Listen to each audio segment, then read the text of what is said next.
Hi everyone, welcome back to our series of videos that we are making for our UPSC Civil Services Personality Test.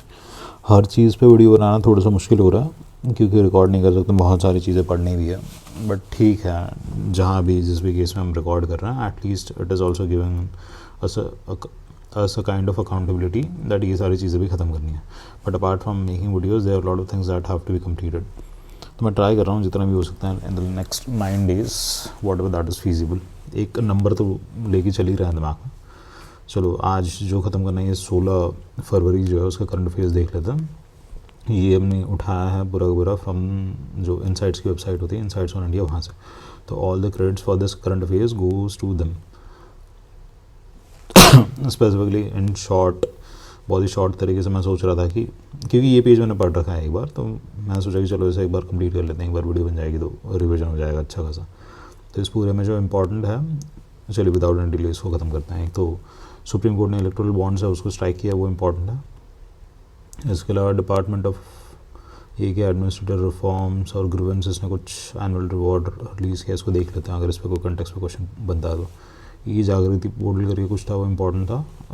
सारे news important नहीं है हमारे personality test के perspective से. Let's see, ये erectile bond वाला important है. यहाँ पे क्या कंटेक्स्ट हुआ है, supreme court has first is supreme court has struck down the electoral bonds due to its anonymous nature. Second, it has directed the SBI and also the Election Commission to disclose all the electoral bonds that have been given as on date. कौन सी organisation ने कितने erectile bonds किसको दिए हैं, कौन सी political parties वगैरह को दिए हैं. Supreme court has upheld the right to information in this case under Article 19 of the Constitution, 19(1). और 19(2) में जो रीजनेबल रिस्ट्रिक्शन वाला फंडा आता है, तो supreme court has said that in this particular case when it comes to the funding that are done by corporate organisations, ठीक है, और रिलेटिवली मतलब बड़ी बड़ी organisations. So these bigger organisations are also accountable to their shareholders. Therefore the shareholders of these organisation should also know that where their money is going, how it is going. So these companies are accountable to these shareholders, and and therefore it is important in this sense to ensure that this kind of anonymity that was existing in the electoral bonds, which was not actually earlier envisaged, because when the electoral bonds came into inception in the year 2017-18, it was believed that gradually the reforms will be done in these bonds and the kind of anonymity that was already there, that will be removed. But one thing that was surely understood and appreciated was that electoral bond was a kind of development over the previously existing funding regime. ये पहले जो funding regime exist कर रही थी उसमें तो पूरा का पूरा एक तरह से पेपर ट्रांजेक्शन्स हो रहे थे, तो किसके पास कितना पैसा जा रहा है उसका कोई ट्रैक था ही नहीं. यहाँ पे जो बोन ऑफ कंटेंशन जो है ना, सुप्रीम कोर्ट ने एक और उठाई है कि यहाँ पे government has a kind of oversight on all the fundings that are happening, because all the fundings are routed through SBI, and SBI has the data of मतलब कौन सी जो कंपनी है किस पार्टी को कितना पैसा दे रही है. So therefore it gives a kind of favourable advantage to the government and it is unfavourable to the other political parties, ठीक है. तो ये कंसर्न भी सुप्रीम कोर्ट ने उठाई है. तो ये पूरा कंटेक्स्ट था. अब इसमें देख लेते हैं कि कितनी इन्फॉर्मेशन दे रखे हैं. जो रेशनल था हमारा इलेक्ट्रल बॉन्ड स्कीम के पीछे, वो क्या था, पॉलिटिकल फंडिंग में ट्रांसपेरेंसी लाना सबसे इम्पोर्टेंट, मिसयूज़ के चांसेस कम करना, ब्लैक मनी को कम करना, एनॉनिमिटी ऑफ डोनर्स को हटा देना, यहाँ पे था प्रोटेक्ट करना. इलेक्ट्रल बॉन्ड चाह रहा था कि जो भी पॉलिटिकल पार्टी को जो भी पैसा आ रहा है, जहाँ से भी आ रहा है, किसी को पता ही ना चले, किसी को भी पता ना चले. That was the main context. But यहाँ पे क्या हो रहा है, जो रूलिंग पार्टी है उसको तो पता चल रहा है, ठीक है. पॉलिटिकल पार्टी की अकाउंटेबिलिटी इंश्योर करना, submission of details to the election commission. Political parties अपने जो फंडिंग वगैरह आई है वो इलेक्शन कमीशन को सबमिट करेगी. और reduction of black money through political funding, bonds के थ्रू होगा. बॉन्ड्स आपका कैसे हो गए, बॉन्ड्स आपके बैंक के थ्रू हो गया, तो बैंक में जाके आपको पैसा देना है, तो थोड़ा बहुत KYC वगैरह जो होता होगा वही होगा. मतलब जो फंडिंग वो लेजिटिमेट मीन से ही आनी चाहिए. अब let us see the issues that have been highlighted by the supreme court in case of electoral bond scheme, why it has struck it down. तो पहला violation of right to information under article 19(1)(a) supreme court कह रहा है. Supreme court ने ये कहा कि asserted that the transparency regarding the funding of the political party is crucial for informed electoral decisions, ठीक है. 19(1)(a) इसने यूज़ किया, राइट टू इन्फॉर्मेशन होना चाहिए. आगे इसने बोला कि it is also in contrary to the recommendations of various committees and commissions that have called for that there should be a kind of transparency in the political funding. ठीक है, आगे it is also in conflict with the representation of people act which requires political party to disclose their contributions and expenditure. This is also important. तो यहाँ पर RPA 1951 का भी angle है, ठीक है, कि पैसा जितना आ रहा है वो उनको डिस्क्लोज करने की ज़रूरत है पॉलिटिकल पार्टीज़ को। अब यहाँ पे क्या है, lack of proportionality between the scheme of objectives and the restrictions impose. That is also important कि सरकार को अगर ब्लैक मनी ही अगर कर्व करना है तो there are various other means through which it can be done. For example all the transactions can be accepted only in online medium through cheques. आप UPI वगैरह ले आए हो, इतनी सारी चीज़ें ले आओ, तो इस केस में क्या होगा, there could be a traceability, आप इंश्योर कर पाओगे in all transactions. So in that way black money can be curbed. So specifically in this term the use of electoral bond is not proportionate to the rationale of curbing the black money that has been given by the government. ठीक है, आगे it also does not represent the least restrictive method। मतलब इसके अलावा बहुत सारे alternatives हैं आपके पास जो आप यूज़ कर सकते हैं and you have not resorted to those alternatives। that is what has been told by the Supreme Court to the government। आगे क्या, infringement in the right to the privacy of the donor. This also important, क्योंकि हमने SBI के context में देख लिया कि SBI को तो पता है, तो इसीलिए जो रूलिंग गवर्नमेंट है उसको भी पता है कौन किसको पैसा दे रहा है, कितना दे रहा है। अब concerns over unlimited power political contributions by the companies. और अब यहाँ पे क्या, allowing unlimited contributions by the companies enhance their influence. हाँ, मतलब यहाँ पे पहले क्या होता था, कुछ कैप होता था कि आपका 2% of profit in the last 7 years या 5 years कितना भी है वो आप फंडिंग में दे सकता है, वो सारा कैप हटा दिया गया था। It is saying it violates the principle of equality. देखते हैं the electoral bond scheme violates the principle of equality by favouring certain political parties by creating disparities. ये पॉइंट भी हमने देख लिया, ठीक है। आगे देखते हैं सुप्रीम कोर्ट क्या कह रहा है। सुप्रीम कोर्ट ने मैंडेट दिया है किसको, SBI को, to disclose the details of the electoral bonds to the ECI for transparency. 31 March 2024 तक जितना ही पैसा आया है SBI election commission of India को बताएगी। आगे देखते हैं इम्पैक्ट ऑफ द जजमेंट क्या है। अपहोल्ड्स कॉन्स्टिट्यूशनल राइट्स, ठीक है, ट्रांसपेरेंसी को एनहांस कर रहा है, लेवल प्लेइंग फील्ड ला रहा है, ठीक है। आगे देखता हूँ, sorry, what are the other alternatives that are available. एक आप स्टेट फंडिंग का कर सकते हो, ठीक है। इसके अलावा एक नेशनल इलेक्टोरल फंड आप अलग से बना सकते हो। स्टेट फंडिंग में क्या होगा, political parties will be funded by the state only. जो पैसा पूरा का पूरा इकट्ठा किया गया तो लोगों से पैसा नहीं लिया जाएगा। अब इसके चैलेंजेस क्या है, इसके चैलेंजेस ये है कि this violates the right to privacy और right to life of an individual. That is an individual should have the right to pay to the political parties based on his whims and fancies, ठीक है, मतलब based on his discretion. अगर उसे देने की इच्छा है तो वो दे सकता है, ये तो होना ही चाहिए, ठीक है, क्योंकि political parties also represent the interest of the people at large because they are contesting elections, they are also accountable to the people, ठीक है। आगे फिर स्टेट फंडिंग की बात हुई, नेशनल इलेक्टोरल फंड की बात हुई। आगे cap anonymous donation, this is important. अगर आप कोई भी एनोनिमस डोनेशन वगैरह दे रहे हो तो उस पर आप कैप लगा दो। कैप लगा दो मतलब यहाँ पे क्या एग्जांपल दे रखा, 20 करोड़ से ऊपर का अगर पैसा आ रहा है तो उसको डिस्क्लोज करने की ज़रूरत है।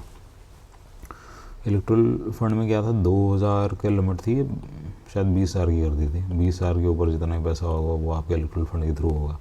पहले 20,000 की लिमिट थी, अब उसे 2,000 कर दिया था शायद, एक बार देख लेंगे वो थोड़ा सा। अब enforce a complete ban cash donation, ये तो आप कर ही सकते हो। आगे strengthening auditing of party accounts is also important. ये जो पॉलिटिकल पार्टी के अकाउंट्स हैं these also can be audited. अब ये ऑडिट कौन कर सकता है, एक तो इंटरनल ऑडिटर्स हो सकता है, प्राइवेट ऑडिटर्स हो सकता है। Since political parties do not form an institution of the state, therefore CAG का डायरेक्ट ऑडिट तो नहीं आएगा इन पे, but only in case in which Parliament passes a law in which it is written that, or it is mentioned that these political parties will have to undergo the audit of CAG. In that case CAG will be responsible. आगे क्या है, learn from global practices like banning corporate funding। Example Brazil, China वगैरह में क्या corporate funding को ban कर दिया। Corporate funding का सबसे बड़ा इशू क्या होता है, एक तो इसमें लॉबिंग होती है, ठीक है, लॉबिंग US वगैरह में जो वर्ड यूज़ करता है, मतलब these private organisations then try to take out favours after the result of election. Favours could be in any form, it could be मतलब डील्स मिल रही हैं इनको, लैंड एक्विजिशन में हेल्प हो रहा है, टैक्सेशन में हेल्प हो रहा है, लोन वेवर्स हो रहे हैं, या फिर क्रेडिट फैसिलिटी मिल रही है बैंक से, बहुत सारी चीज़ें होती हैं, ठीक है। तो ये issue I think this has been holistically completed. आगे देखते हैं कुछ काम का है क्या। NESD या DRPG क्या है भी है इस रिपोर्ट में, चलो देखते हैं। एक तो national e governance service delivery assessment, this is important. Department of administrative reforms and public grievance, इसने कोई एक रिपोर्ट रिलीज़ किया, national e governance and service delivery. किस चीज़ में? ई गवर्नेंस, और उस चीज़ का क्या? Service delivery. This is important, दो कीवर्ड हो गए। ई गवर्नेंस में सर्विस डिलीवरी कैसे हो रही है, क्या हो रही है, उसके लिए एक रिपोर्ट जनरेट किया DRPG ने। आगे देखते हैं ई गवर्नेंस क्या है। ई गवर्नेंस क्या होता है mainly? E governance is the delivery of policies by the government और एडमिनिस्ट्रेशन थ्रू इलेक्ट्रॉनिक मीडियम, ठीक है, ICT वगैरह का यूज़ करके। अब कैसे हो सकता है ये? गवर्नमेंट इंस्टीट्यूशंस के बीच में हो सकता है, गवर्नमेंट पीपल के बीच में हो सकता है, सिटीजन के बीच में भी हो सकता है, डिपेंड कर रहा है, गवर्नमेंट बिजनेस के बीच में भी हो सकता है, बहुत सारे तरीके होते हैं इसके, ठीक है। आगे देखते हैं ई गवर्नेंस का साइलेंट फीचर्स क्या है अपना। ई गवर्नेंस का मेनली साइलेंट फीचर्स क्या होता है? पहला तो आप ICT यूज़ करते हो, दूसरा आप जो बिचौलिए है, फॉर एग्जांपल इन दो के बीच में ट्रांजैक्शन होना चाहिए, इसके और इसके बीच में ये आपका इंटरमीडिएट है तो उसको हटा देता हूँ, तो इंटरमीडिएट को आप रिमूव करता हूँ। जो आपके ट्रांजैक्शन होते हैं उसमें ट्रेसेबिलिटी होती है, ठीक है, तो अकाउंटेबिलिटी और ट्रांसपेरेंसी आप इंश्योर करते हो। ये हो गया, आप ब्लैक मनी वगैरह को कर्व कर सकते हैं इसमें, और डिले इन सर्विस, डिले भी कम हो जाती है, and you can ensure that there are integrity in terms of transaction, जितना पैसा भेजा है उतना ही मिलेगा। अब इसके लिए नेसेसरी क्या है? नेसेसरी फॉर एग्जांपल जैसे जैम DBT हो गया आपका, तो इसके लिए आपका फाइनेंस अकाउंट चाहिए, मतलब फाइनेंशियल अकाउंट मतलब बैंक अकाउंट होना चाहिए तब होगा, ठीक है। KYC वगैरह होना चाहिए। फिर अब आधार एनेबल्ड पेमेंट सिस्टम अगर आप देखते हैं तो आधार के थ्रू पेमेंट होगा, तो आधार अकाउंट हो, आधार कार्ड आपका होना चाहिए, इस तरीके से। आगे देखते हैं की हाईलाइट्स क्या है नेशनल ई सर्विस डिलीवरी का। जम्मू कश्मीर कह रहा है कि highest number of services Jammu Kashmir में दिए जाते हैं, 76% मैंडेटरी सर्विस आपकी अवेलेबल है, ऑनलाइन मीडियम से दी जा रही है, ठीक है। चैलेंजेस क्या करना है? लिटरेसी रेट कम है, लैंग्वेज का बैरियर होता है, क्योंकि जनरली क्या है अपने फॉर्म वगैरह ना इंग्लिश में होता है, तो लोकल मतलब रूरल एरिया इन सब में क्या है, एक तो फॉर्म्स में दिक्कत बता देता हूँ, जनरल दिक्कत, इंटरव्यू में भी आप अपने को यही बोलनी है। पहली तो हो गई आपकी लैंग्वेज की दिक्कत, ठीक है, कि इंग्लिश में हिंदी में समझ नहीं आ रहा। दूसरी ना जो फॉर्म्स होते हैं ना उसकी कॉम्प्लेक्सिटी, क्योंकि जो रूरल एरिया में जो लोग रह रहे हैं ना उनकी लिटरेसी लेवल वगैरह बहुत कम होता है, तो एक तो फॉर्म्स बड़े बड़े होते हैं, बड़े फॉर्म हो गए, 2-3 पन्ने के फॉर्म हो गए, इसमें इतने सारी डिटेल भरनी है। इसके अलावा इतनी सारी डिटेल भरने के लिए ना थोड़ी सी एंसिलरी टेक्नोलॉजी चाहिए। फॉर एग्जांपल आपको स्कैन करना आना चाहिए, आपको डॉक्यूमेंट कहीं से निकालना आना चाहिए, आपको अपलोड करना आना चाहिए डॉक्यूमेंट को। अब अपलोड में इशू आता है, जैसे रीसाइज़ करना है डॉक्यूमेंट को, सारे साइज़ का नहीं लेता, तो गांव के अंदर ना लोगों को इतना समझ नहीं आता है कैसे करना है ये सारी चीज़ें। तो यहीं पे आप यूथ को चैनलाइज़ कर सकते हो, this is very important. Youth को आप चैनलाइज़ करो, यूथ एंटरप्रेन्योर्स आप हर विलेज में क्रिएट कर सकते हो। ये क्या करेंगे? ये यूथ जो एंटरप्रेन्योर्स हैं, ये डिजिटाइजेशन है, इसको फैसिलिटेट करेंगे, डिजिटाइजेशन को, डिलीवरी ऑफ सर्विसेज को। इससे क्या होगा, ये अर्ली स्टेज से तो पैसे कमाना भी शुरू कर लेंगे, और इससे इनको डिफरेंट बिजनेस आइडियाज़ भी आते रहेंगे, क्योंकि ये मॉडल हमने गुजरात में देखा है, गुजरात में फॉलो हो रहा है। गुजरात में जो डिजिटाइजेशन है, डिजिटाइजेशन के लिए ये स्पेसिफिकली ऐसे नोड्स क्रिएट किए गए हैं विलेजेस में, where the private entrepreneurs are given the responsibility so as to facilitate the increase in digitization and delivery of services through online mediums. कुछ तो कोई केंद्र कहते थे उसको, डिजिटल केंद्र, ऐसा कुछ नाम देखना पड़ेगा एक बार, ठीक है। अनफ्रेंडली इंटरफेस ये हमने देख लिया, डिफिकल्ट एक्सेस, ये सब इंटरनेट वगैरह बेसिक चीज़ें, बहुत सारी चीज़ों का इशू आता है। गाँव में लोगों के पास छोटा सा फ़ोन है, उस पर तो नहीं कर पाएंगे, अब किसी के पास लैपटॉप वगैरह हो तो वहाँ पे हो जाएगा, ठीक है। अब enhancing the performance e governance India कैसे कर सकते हो? लीगल एंड इंस्टीट्यूशन चेंजेस कह रहे हैं, एग्जिस्टिंग फ्रेमवर्क वगैरह में चेंज करो, बहुत ही ब्रॉड, मतलब ऐसे भी लिख दिया है इसने टाइम पास के लिए। डाटा ट्रांसपेरेंसी, प्राइवेसी, वो सब होना चाहिए, public private partnership, this important. आप प्राइवेट को इंक्लूड करो, प्राइवेट को जैसे जैसे इंक्लूड करोगे ना, आपकी एफिशिएंसी, इनोवेशन, ब्ला ब्ला ब्ला 50 चीज़ें बढ़ जाएंगी। ग्राम पंचायत का इन्वॉल्वमेंट, ये बहुत इंपॉर्टेंट है। जो हम CSCs कॉमन सर्विस सेंटर्स बना रहे हैं, फिर हमने जो भारत नेट का पूरा नेटवर्क दे रखा है इंटरनेट कनेक्टिविटी के लिए, ये इसलिए दे रहे हैं क्योंकि in that case CSCs will act as a node of digitization and delivery of services across rural India, ठीक है। अभी हमने ये भी देखा है जैसे पोस्ट होता है, पोस्ट भी now post have started acting as bank हो गया आपका, फिर आपका डिजिटल ट्रांजेक्शन्स हो गया और delivery of goods and services हो गया। ये इसके लिए भी पोस्ट जो हमारा होता है वो यूज़ कर रहे हैं। क्योंकि पोस्ट वगैरह क्यों यूज़ कर रहे हैं, इंडियन पोस्ट का नेटवर्क बहुत अच्छा है, मतलब सबसे बड़ा नेटवर्क भारत में अगर किसी चीज़ का है तो इंडियन पोस्ट का ही है। ये अमेज़ॉन वगैरह ये सब चीज़ें तो अभी रिसेंटली आई है और ये तो हमारी मेनली अर्बन एरियाज़ में होती है, रूरल में तो है भी नहीं। Digital literacy has been major issue, digital literacy हमें बढ़ाना पड़ेगा। कैसे बढ़ाएंगे, एक तो भैया आप ना डिजिटल मित्रा जो होता है ना डिजिटल इंडिया के कॉन्सेप्ट में, उनको ले आओ पहली चीज़। दूसरा वर्नाकुलर मीडियम में सिखाओ, 2 चीज़। तीसरा हैंड्स ऑन एक्सपीरियंस होना चाहिए। चौथी चीज़ आपने चिल्ड्रन पर कॉन्सेंट्रेट करो, गाँव के अंदर बच्चों पे कॉन्सेंट्रेट करोगे, बच्चे जल्दी सीखते हैं, बच्चे जल्दी सिखाते हैं, ठीक है। ग्रीवेंस रिड्यूसल मैकेनिज्म होना चाहिए। ये सारी मतलब ऊपर की सतही चीज़ है।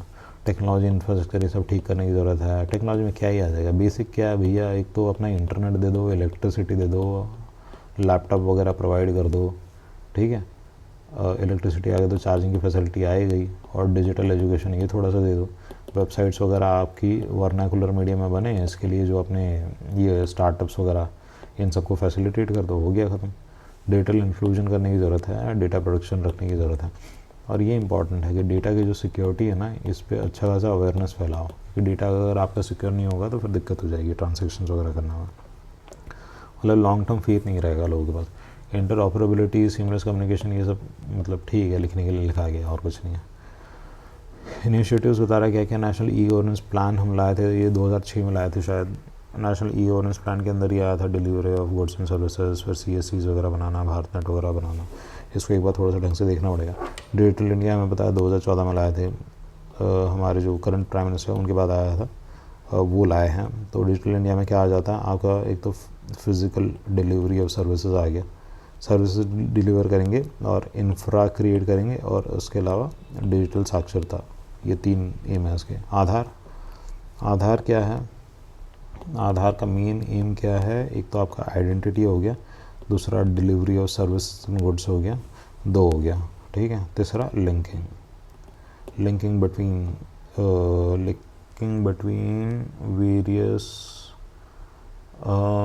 वेरियस इंस्टीट्यूशंस हो जाएगा which provide services to an individual.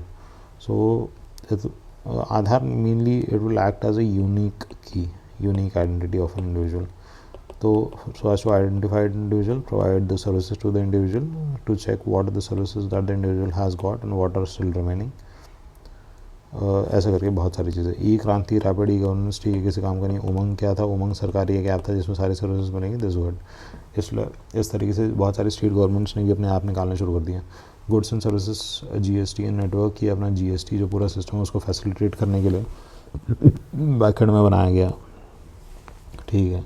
Governance he market place he important है। प्रोक्यूर करना है अगर सरकार को तो GEM यूज़ करता है। GEM यूज़ करने के लिए क्या है, एक तो GEM आपका पोर्टल होगा, ठीक है, और उस पर आपके वेंडर्स वगैरह रजिस्टर्ड होंगे, 2 चीज़। GFR वगैरह के अकॉर्डिंग ना उस पर ट्रांजेक्शन्स वगैरह होंगे, ठीक है। फिर डिजिटल लॉकर आता है। डिजिटल लॉकर में क्या होता है, आपके जितने डॉक्यूमेंट्स वगैरह होते हैं वो आप ऑनलाइन इस पर स्टोर करके रखते हैं। दिशा किस लिए था, रूरल लिटरेसी वगैरह ठीक करने के लिए, ओके फाइन। तो इतना था। तराई आर्क लैंडस्केप, आज such it is not important अभी के लिए। ई जागृति पोर्टल किसके लिए, आर्टिफिशियल इंटेलिजेंस इन ई जागृति पोर्टल। देखते हैं कंज्यूमर से रिलेटेड कुछ है। Consumer affairs has integrated artificial intelligence in the E Jagriti portal. E Jagriti क्या है, initiative by the department consumer affairs, ठीक है, aims to streamline the consumer dispute resolution, ठीक है। E Jagriti consumer dispute resolution, ठीक है। It integrates various consumer grievance platforms and offers क्या है, केस फाइलिंग ऑनलाइन फी, मतलब सीधा ग्रीवेंस रिड्रेसल के लिए किसके, कंज्यूमर के। अब क्या क्या फैसिलिटी प्रोवाइड कर रहा है, केस को फाइल कर सकते हैं, ऑनलाइन फ़ी पे कर सकते हैं, AI पावर्ड स्मार्ट सर्च, पता नहीं क्या सर्च करेगा इसमें, ठीक है, बस जो भी है। आगे देखते हैं, नेशनल कंज्यूमर रिड्रेसल कमीशन करके एक है, ठीक है। तो 1988 में आ गया था अपना कंज्यूमर प्रोटेक्शन एक्ट के अंदर, and it is a quasi judicial body, ये हमें पता है, with jurisdiction over the complaints exceeding 2 crore. अच्छा, स्पेसिफिकली इस केस में 2 करोड़ के ऊपर होगा। It is headquarter new Delhi and sitting, ठीक है, क्योंकि ये ना एक मॉक में पूछा गया था। इसके अगेंस्ट अगर कोई अपील होगी तो आप सुप्रीम कोर्ट में जा सकते हो 30 दिन के अंदर। तो भारत में जितने भी ट्रिब्यूनल्स वगैरह है ना, सबके डिसीजंस के अगेंस्ट आप सुप्रीम कोर्ट में तो जा ही सकते हैं। सुप्रीम कोर्ट के पास मतलब ultimate article 136 special leave petition और आर्टिकल 142 में क्या होता है, supreme court thinks that justice has not been done in any of the cases then suo motu it can take the case. ठीक है, ये है। अब इंडिया एनर्जी एजेंसी जो है, इंडिया नहीं मतलब इंडिया ने बोला है कि हमें इंटरनेशनल एनर्जी एजेंसी है उसका पार्ट बना दो। अब इसका पार्ट बनने से क्या होगा, पहली चीज़, और बनने की क्या ज़रूरत है, और does India qualify to become the part of IEA, और थोड़ा सा बेसिक सब IEA ये पता होना चाहिए करंट अफेयर्स में। तो इंडिया ने रिक्वेस्ट डाली है कि फुल मेंबर बनाए। अब तक इंडिया एसोसिएट मेंबर है, 2017 में एसोसिएट बना दिया था। अब इसके लिए क्या क्वालिफिकेशन चाहिए, क्राइटेरिया IEA के लिए, पहले organisation of economic cooperation development, इसका कोई भी एक देश का मेंबर होना चाहिए। तो OECD का मेंबर इंडिया भी है कि नहीं, स्टार मार्क कर लेता है। I don't think that India is part of OECD। आगे देखते हैं, क्रूड रिजर्व आपके 90 दिन के होने चाहिए आपके पास। इंडिया के पास तो जो स्ट्रेटेजिक रिजर्व है अपने 9.5 डेज़ के ही है, और बाकी रिफाइनरीज वगैरह हर जगह मिला लो 66 डेज़ का रिजर्व है हमारे पास। आगे क्या है, जो कन्वेंशनल एनर्जी वगैरह यूज़ कर रहे हैं हम, ऑयल वगैरह, उसका कंजप्शन में 10% तक कम करना है, उसके लिए कोई लेजिस्लेटिव मेजर्स लिया हो। तो ये IEA कब बनाया था हमारा, 1974 में बनाया था। ऑटोनॉमस इंटरगवर्नमेंटल ऑर्गेनाइजेशन है to ensure security of oil supplies. It is important to ensure security of oil supplies. It is specifically saying security of oil supplies. तो that's why it is important. And करते हैं इसको, अभी मिलता है next वाले पे।